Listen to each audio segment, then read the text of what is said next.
What is up, everybody? This is Night Shift, and I'm back for episode 14, week 13 of my Umass Dynasty. And I got a couple of interesting things to show you guys today. We did sign 4 people since last week, 2 offensive linemen, the tight end, and a D tackle. I got some movement up here on some of the guys that we added. We're going to check out this quarterback, which we don't seem to have a shot of getting since we're about 1,000 points back. So, we're going to knock him right off the list and consider him no shot. Also, this tight end, 660. That's a tall mountain to climb, so we're going to knock him right off also. And the rest of those guys, we're going to take a run at them. So, this quarterback, 4-star guy, 75. I'm gonna scout him, see what happens. Drop by 3. Not too bad. Still worth going after. So we're gonna prioritize him a little bit. Now we finished up scouting the offensive lineman. And he looks alright. And the other offensive lineman. Oof. -7. Alright, we can get rid of him. He's not going to be too much help. Alright, so that'll take care of all the scouting. Now we're just going to prioritize a little bit. I'll move Webb all the way up to the top of the list. And I'm going to have to prioritize him. Alright, you guys are going to see me kind of speed through this. I know you don't really need to see it. I'm just showing you guys how much time I spend on everybody. And also I'm only showing you guys the guys I'm not in first place with that are already pretty much signed. You'll notice that a bunch of those guys are soft committed. It's pretty much all of them, except for the guys you see here at the top. So they're all pretty much ready to go. And then we have all these guys at the bottom still also.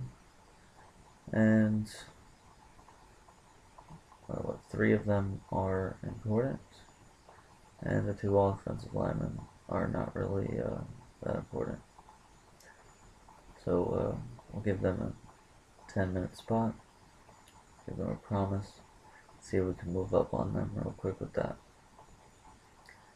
Now you guys are going to notice also that the kicker that I'm going after, it doesn't seem like I'm going to be able to get him. So we're going to take the time this week. We got 50 extra minutes. I'm going to go try to get 2 more kickers and see if one of them will possibly do better than the one that I got. So, and I try to catch up on these guys. Some promises out there, scholarship, and hopefully I'll get one of these 2 guys if I don't get the other guy. But that's really all the important stuff for this week. Alright, I'm going to show you guys the recruiting class real quick. We're at 21 right now. 8 3-star guys. I haven't signed any 4-star guys yet. But I got 8 3-star guys. They're all looking pretty good. And even the 1-star guys, both those 1-star guys are looking pretty good. Alright, and now it's game time. This is going to be the 12th game of the season, guys. It's the final game of the regular season. We're playing Ball State, and they're terrible. So we should have an easy time of it today. I'm going to start off with the schedule. Just one last look at the schedule. See what we've been through real quick. We're on the table so far. The opponent record is not so great, but you know, we're sitting at 10 in the polls, so that's the only thing that's important. Alright, as you can see, Ball State, last game of the season. Alright, as always, we're going to start it out with run it, and run it some more with the boy Broadnax. And he's actually going to have a decent game. But you can see his season stats right there. And coming into the game, he was sitting at number 8 for the rushing leaders. So we're going to try to move him on up a little bit. And you see Day getting involved right there, getting one decent run in. And Broadneck coming up with a catch right there. Now you're going to see, we're going to try to score here with Blanchflower, but let's see if I can get this in there.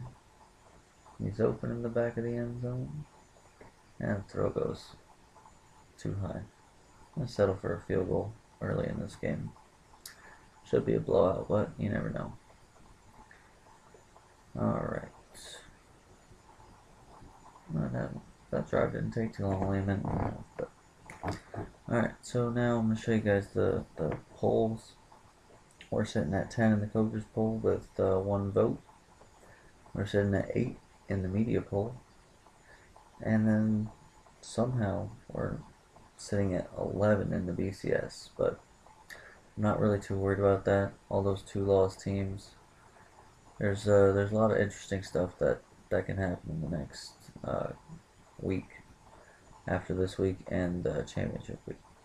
Alright, you guys are going to see I come up with a big sack there on 3rd down.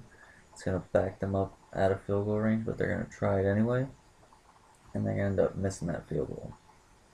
And that's going to let me take a 3-0 lead into halftime. Now, I know it's only 3-0 at halftime, but I just could not do anything in that first half. Alright, as you can see, I'm showing you guys the championship contender now. We're sitting at 10 with a C-, and everything's moving up steadily. And now also, I'm going to show you guys the bowl projections for what we're looking like so far. And if everything goes according to plan so far, we are looking at the All-State Sugar Bowl, which is not too bad. But playing LSU, that'll be a bit of a challenge for this team. Now we're going to go deep here. And Michael in the end zone for a touchdown. Finally get on the board with the touchdown. Alright, I'm going to pick it up late in the 4th quarter here. I got the 10-0 lead, and they're really trying to get it in here. But I stop them, get 4th and inches, and then I stop them again. Alright, so now we're going to use Broadnecks to try to close this one out. But I see an opportunity here to use this play action. I get the corner to bite, and Watts is off for the touchdown, and that is the dagger. Right, before we finish up here, I'm also going to show you guys the conference standings. Obviously, everything's all locked up. It's going to be me and Toledo in the championship game in the next episode. We're going to see if we can take them down, move up in the rankings just a little bit more. And here's the nail in the coffin, guys, as Ivy comes up with the interception with 1:20 to go. This one was never close. You saw their only real chance to score, but after we stopped that, I put this dagger on them, and it's the play of the game. And also that is going to earn Mr. Reggie Watts the player of the game as well. 2 catches, 83 yards, and a touchdown. And Paco didn't have a great game. I did throw 2 interceptions in that first half, but they were like weird interceptions. They weren't anything special. Broadnecks couldn't get to 100, got stuck on 98. Everybody shared a couple of catches. Blanchflower dropped a couple in this one. Watson Michael had the touchdowns. Myers gave up a couple of sacks, but made up for it with a few pancakes. And I had about, 4 sacks and a couple of interceptions. 1 from Wilson, 1 from Ivy. Alright guys, that's going to do it for this episode. Catch me next time for championship week when we play Toledo. Peace guys.